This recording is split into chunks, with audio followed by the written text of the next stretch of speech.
Welcome to Beyond the Badge.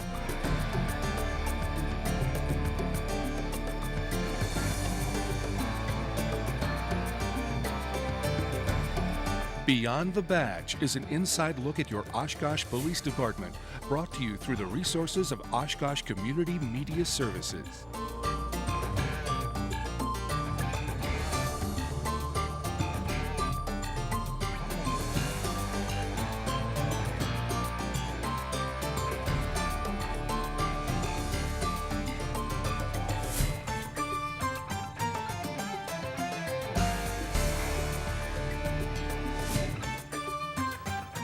Welcome to this edition of Beyond the Badge. I'm Joe Nichols. On today's show, we'll be talking with Lieutenant Becky Kaiser from the Investigative Service Bureau of the Oshkosh Police Department about the Investigative Services Bureau. And in the second half of the show, we'll detail some cold cases that continue to be investigated. We would like to welcome all of you watching us on City Cable 10 and those of you listening to us on 101.9 WOCT. Lieutenant Kaiser, thank you so much for coming on to today's show. You're welcome. And talking with us. Please tell us about yourself. Well, I've been at the department for about 19 years, started out as a CSO, and have done various positions since then, and most recently in the Detective Bureau. Fantastic. Awesome. Well, thank you again for coming on today's show and talking with us about the Investigative Bureau. Now, I do tours for the police department, and all the kids, when they come in, the first thing that they ask, and this is no lie, is, can we see where the detectives are? And the detective's position is very, very important to the police department. So, how many detectives are there at the police department? Currently we have 7. 7 of them. Okay. And while they're doing, I suppose that they have different specialties in the bureau. Some of them have more types of cases than others, but they're all pretty generalized, and each of them get a taste for doing all different types of investigations. Fantastic. Very good. And do all cases get assigned to a detective? Not everything does. A lot of cases can be solved on a patrol level. The ones that can't, usually it would be assigned to a detective, and we take into account the severity of the situation, solvability, and if there are other similar related incidents that have happened on multiple occasions, on whether or not we would assign a detective to that or not. Very good. And if a citizen had an incident happen to them, how would they know if a detective was actually on the case? Ideally, the detective would contact that citizen or victim and let them know they've been assigned to the case and keep them updated with what follow-up is being done or where the case is at in terms of the investigation and if any arrests are being made. Or if they're curious and they haven't heard anything recently, they certainly can call the police department and ask if an investigator has been assigned. Okay, that's very good information for the citizens out there that may not know.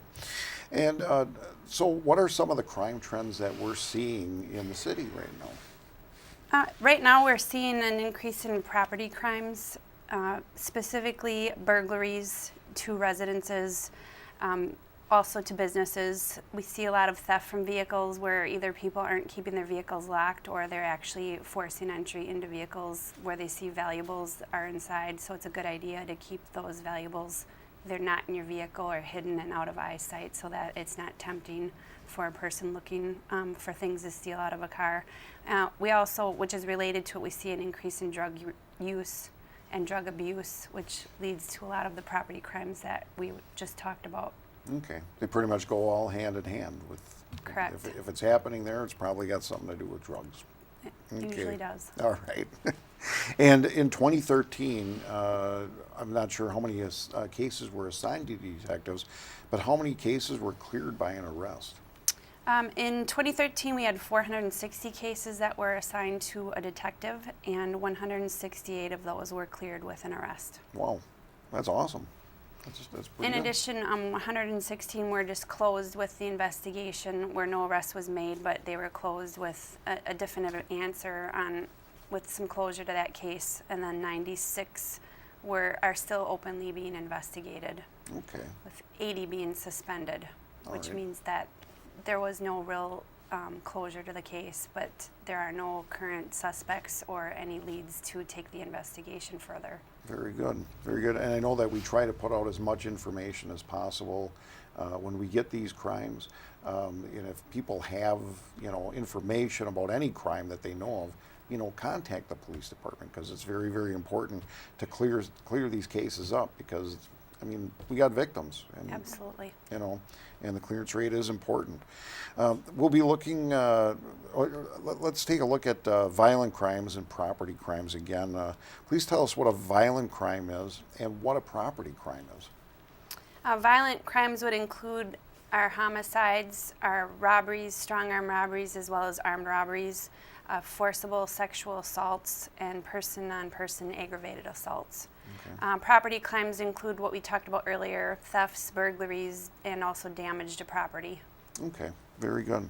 And in comparison to the state and national average of case clearance rates, how does Oshkosh, compare? Their state and national 2013 rates were not published yet at the time that we did the report for 2013. However, historically in the past, we have been well above the national and state clearance rates. Fantastic. And that's for both violent crimes and property crimes? Yes, that's for both. Wow, that's awesome. And citizens continue to use the drug drop box in the Oshkosh Police Department. It was installed in the fall of 2010. Mm-hmm. Can you tell us about the drug drop box and what is accepted to go into the box, and more importantly, what is not? The drug drop box, like you said, has been there since 2010. We work with numerous other agencies, including the DEA, which we recently, we usually turn the substances over to them for destruction. We work with the county health department and the nurses. They help us with the sorting and processing. Once we get a number of bins that get filled up, we have to get everybody to help us and get those out of the building. But typically it's just for prescription medication. That's what we wanted to take out of the waterways and take out of the homes where somebody could possibly abuse it or steal it. So we want those items placed in the drug drop box.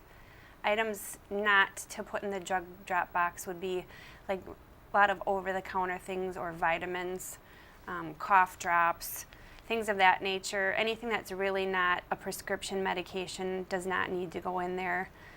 We also don't want syringes or anything sharp that could cause potential harm to anybody that is going to be having to sort through the box, as well as, I lost my train of thought. That's okay. I lose it all the time, Okay. so. We want just prescription medication if at all possible. In addition, we don't want any businesses to use the drug drop box. We would just like it to be for residential use only. Fantastic, and great information, because it has been, I guess, a great thing for the community with prescription, misusage. Mm-hmm. And there's 6 million prescriptions that are put out to citizens each and every year from the doctors. And the prescription drugs have to go someplace. And if you're not using them, bring them to the police department or another drug drop box location. So that's awesome. How should someone place the drugs into the box? It's very simple. It works almost just like a mailbox. There's a pull-down drawer, and you would just put the items in one by one and drop them into the box. Very good, very good. And you also, the police school liaison officers are assigned to the Detective Bureau as well. Are they assigned cases as well? They are. They are supervised by our sergeant, Joe Framke, and they are given a lot of investigations that would be related to children, such as child abuse or child sexual assaults, in addition to any type of law enforcement activities that they run into on a daily basis at the schools. Okay, very good. And how many cases were assigned to the PSLOs in 2014? Actually, I have the 2013 numbers sure. along Yeah. with the investigation numbers. Sure. They have almost as many cases assigned to them as the investigators, the detectives did. They have 416 cases assigned to them. They have a relatively high clearance rate as well, with 237 cases that are closed by an arrest. 146 that are closed with an investigation, only 25 of them being suspended, and then 8 that are still open and active. Wow. That's excellent numbers, to tell you the truth. Jeez. And with the police school liaisons, what schools are they at? There's only officers assigned to middle schools and high schools, none at the elementary level at this time. However, if an officer is needed at the elementary level, a lot of times they will call and request one of the liaison officers to respond there. But we do have an officer assigned that shares Perry Tipler and South Park Middle School, one that shares Traeger and Webster Stanley Middle School, and then one at Merrill Middle School. And then each of the high schools, north and west, have their own. Fantastic. So there are 5. Fantastic. And I know that they've got a great caseload as well. But also they have a good relationship with the schools. And I think that's very, very important for the students to realize that not all the time. I remember myself in high school, we had one school liaison officer, and he traveled to all the schools. So, yeah, that's right. Ideally, our future goal is to have one that would be at each middle school alone and not have to share. Fantastic. That's something that we can look forward to tell you the truth. What we're going to do is we're going to take a short break, and we'll be back with Lieutenant Kaiser to discuss some of the cold cases that are still being investigated.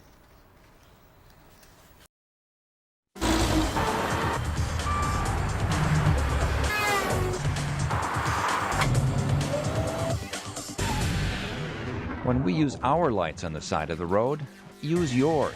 Move over or slow down. Milwaukee County Sheriff's Deputy Tim Johnson and West Allis Road maintenance worker Scott Hansen have both been hurt by drivers who didn't follow the law. So please move over or slow down when you see workers or flashing lights on the side of the road. Traffic and weather. Due to an accident.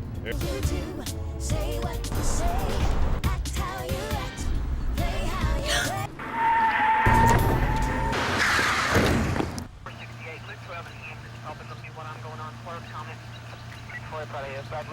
You're lucky, ma'am. This guy's gonna make it. Thank God he's okay. Next time, slow down to get around. Black male, about 9 years old, sitting in the middle of the road on Luke 12.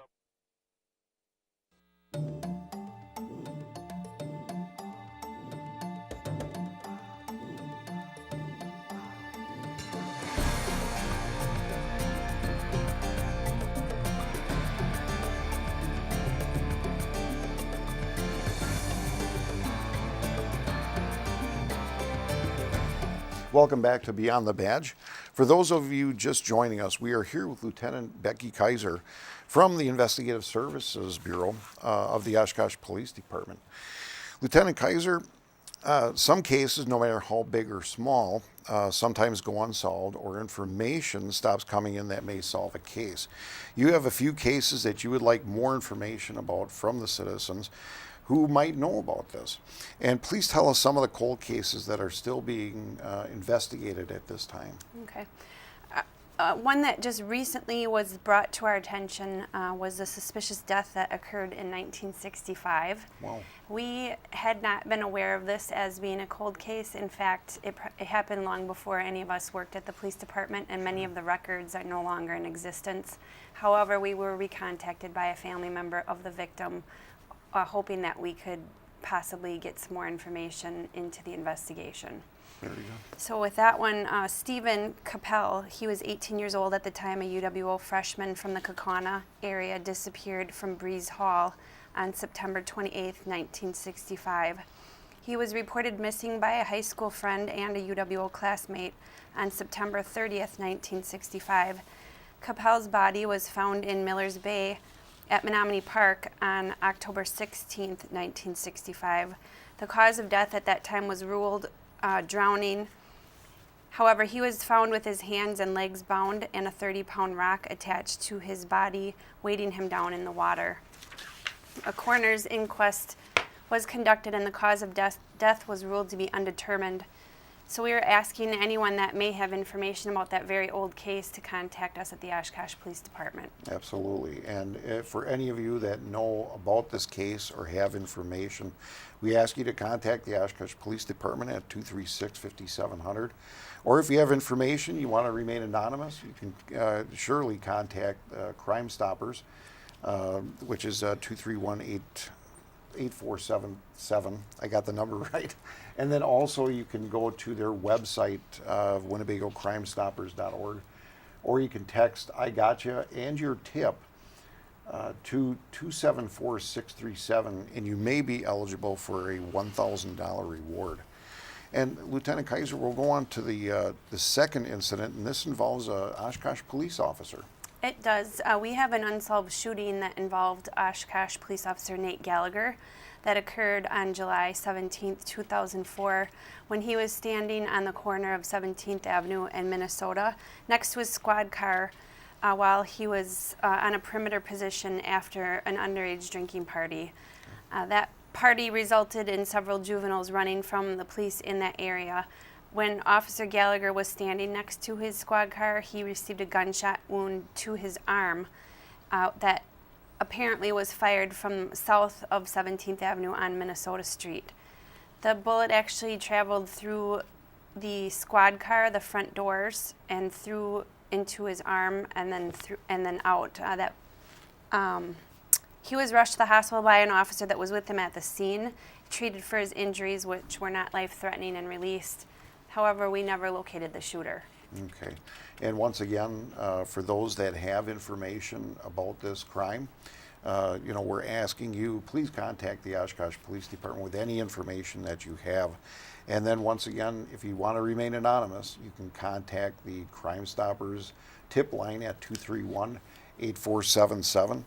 You can go on to the Crime Stoppers website at WinnebagoCrimeStoppers.org, or you can text I Gotcha and your tip to 274-637. And last year we had well over 250 tips that came in through the police department from Crime Stoppers, and a lot of great information is shared over that website. And we've got another one here, and you'll be seeing a video very soon of an armed robbery, and Lieutenant Kaiser will explain this one. Yes, on June 3rd, 2009, at about 2:20 in the morning, an armed robbery took place at Supreme Lingerie, which is located at 1911 South Washburn Street. The clerk stated that a male, black, walked into the store. He walked around the sales floor and then approached the counter and asked for money. The clerk said that the male suspect moved his hand into his jacket pocket and that he was wearing, and said that he would shoot the clerk if he did not get the money. The clerk gave the male suspect the money, and he left in a vehicle north on Washburn Street. This suspect was described as being in his mid-30s, about 6'1", weighing 220 to 230 pounds, wearing a white t-shirt, blue jeans, and white shoes. No other information was available on the vehicle.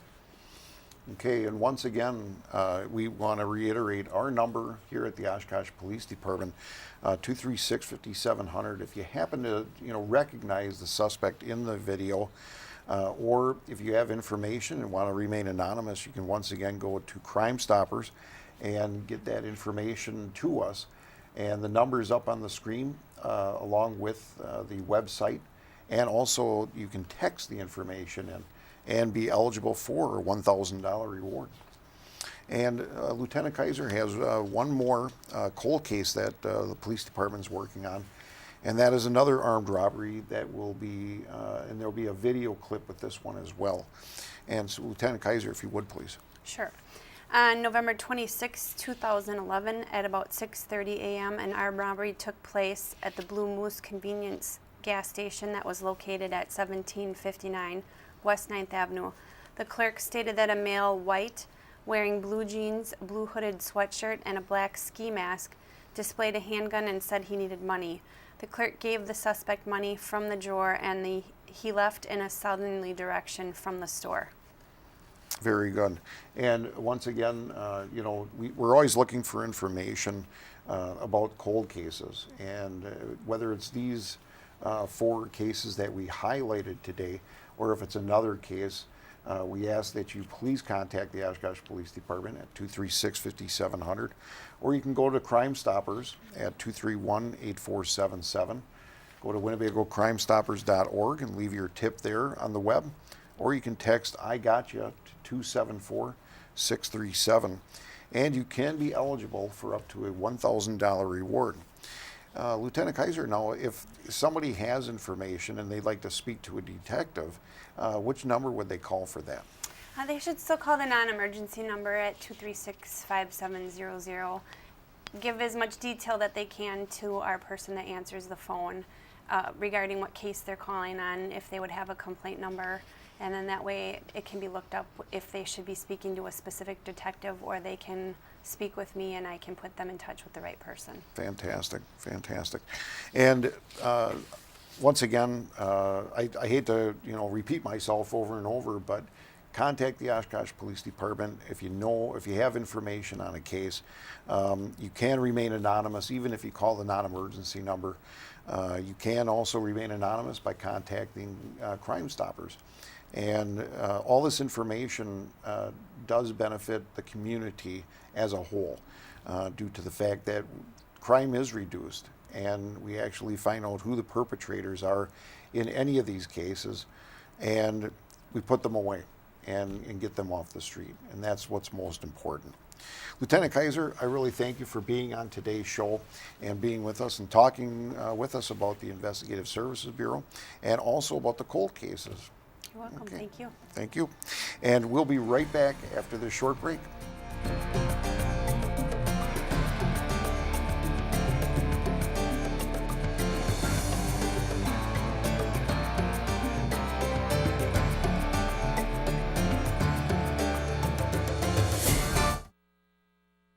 In Wisconsin, the laws are the same for bicyclists and motorists. So if you bike, ride with the traffic and obey stop signs and lights. Whether you ride a bike or drive a car, you must yield the right-of-way to pedestrians at marked and unmarked crosswalks. At intersections, always look for pedestrians before making a turn, and slow down in school zones and neighborhoods to keep our kids safe. Share and be aware. We're all responsible.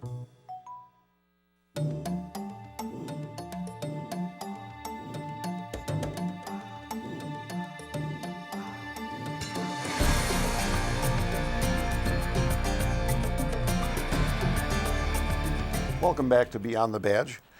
We thank Lieutenant Becky Kaiser for being on today's show and talking with us about the Investigative Services Bureau and cold cases that are still being investigated. For replay times of Beyond the Badge, please check out OshkoshCommunityMedia.org, or you can go to the Oshkosh PD website at OshkoshPD.com, and you can watch the show again if you wish. Please remember that if you have information on one of these cases that we discussed, or another case that was not presented, you are highly encouraged to contact the Oshkosh Police Department or Crime Stoppers with your tips. Together we can make Oshkosh a safer place to live, work, and play. One other notice I want to put out there again is I want to remind you about ice safety conditions due to the fact that it is March and the ice, there still might be ice out on the lake unless we get a great warm spell. But remember that ice conditions can change rapidly. And as the weather warms, ice conditions will deteriorate, and you might find yourself stuck out on the ice. We ask that before you go onto the ice, check the conditions of the ice by either contacting the DNR or maybe the Otter Street Fishing Club, as they would know the best conditions and where you can go on the lake. Parents, we're asking you, please remind your children not to go on the lake due to the fact that it is unsafe for them if you don't know the conditions as well. For all, we ask you not to go on the Fox River due to the fact that even though in the coldest of months, the river still has thin ice due to the water moving underneath it. Until next time, we wish you a safe and happy week.